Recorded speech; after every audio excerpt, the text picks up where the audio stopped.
لیکن یہ ایک نعمت تو اللہ نے عورت کی دی ہے نا کہ آپ جتنی بھی کوشش کر لیں دنیا کا ہر کام آپ کر سکتے ہیں، لیکن ماں آپ نہیں بن سکتے۔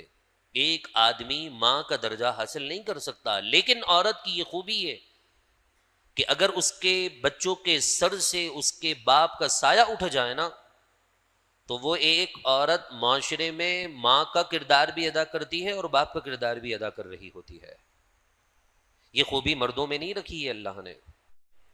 جس طرح رسول اللہ صلی اللہ علیہ وسلم کا ارشاد ہے، میرے محبوب علیہ الصلاۃ والسلام نے فرمایا کہ کوئی مومن اپنی بیوی سے بغض و نفرت نہ رکھے، اگر اسے اس کی کوئی ایک بات ناپسند ہو تو یقیناً اسے اس کی دوسری بات ضرور پسند آ جائے گی۔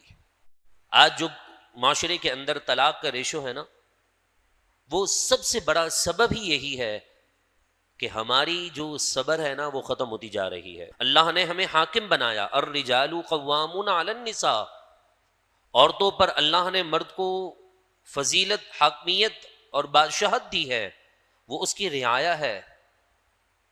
میرا کام، آپ کا کام یہ تھا کہ ہم صبر کو بالکل اپنے ساتھ چمٹا کر رکھیں، نہ کہ بے صبری کریں۔